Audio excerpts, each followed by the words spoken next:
Hati ang ilang legal experts maging ang mga bumalangkas ng 1987 Constitution kung legal ba ang pagbalik ng Senado sa Kamara ng Articles of Impeachment laban kay Vice President Sara Duterte.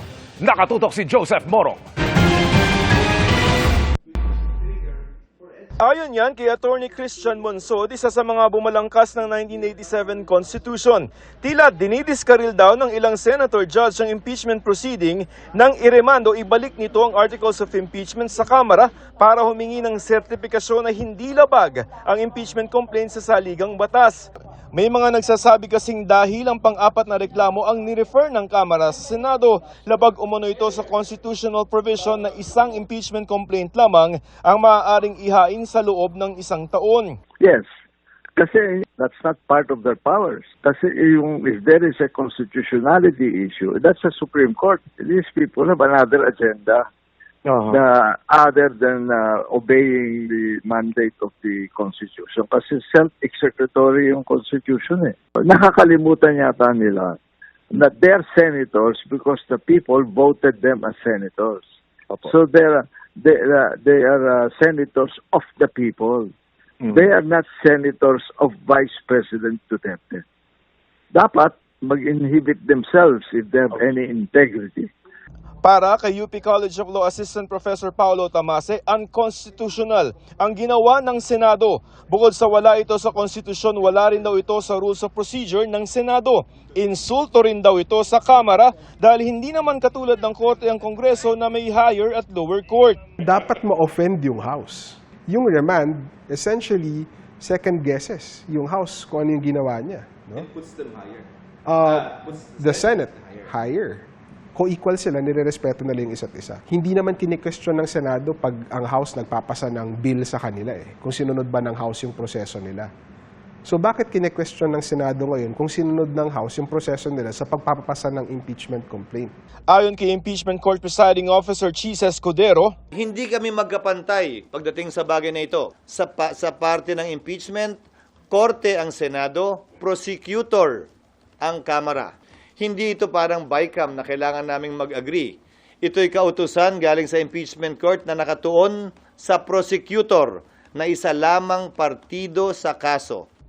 ayon naman kay retired Supreme Court Associate Justice Adolf Ascuna na isa rin sa nagbalangkas ng saligang batas, unprecedented o hindi pa nangyayari ang ginawang pagbalik ng impeachment complaint. Pero pinapayagan ito para masiguro ang malinis na pagtawid ng Articles of Impeachment mula 19th Congress patungong 20th Congress.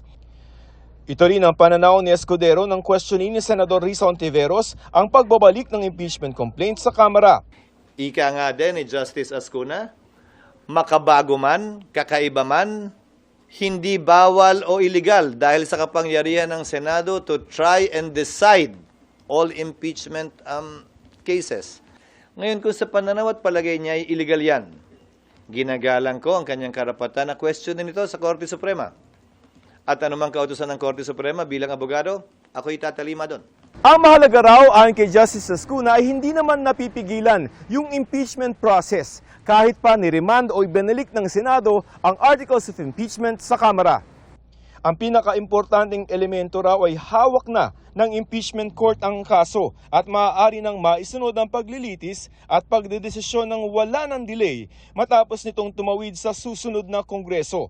Si dating Integrated Bar of the Philippines President Attorney Domingo Cayosa wala ring nakikitang paglabag sa konstitusyon sa ginawa ng Senado. May panahon pa raw ang Kamara na sagutin ang tila utos ng Senado. There's no direct or clear violation naman kasi internal proseso na nila yan. What is important is that they don't delay the trial, which has happened.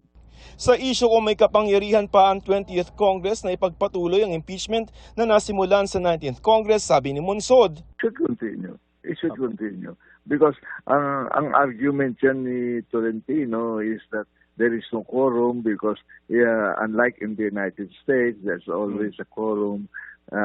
Pag 12 lang, hindi quorum. Mali siya. Apo. Right? Di ba? Yes. Sabi ko, the term of office niya at saka those who are leaving expires at noon of June 30. And at noon of June 30, starts the term of the newly elected. So there's never only 12. Para sa GMA Integrated News, Joseph Morong, Nakatutok 24 Oras.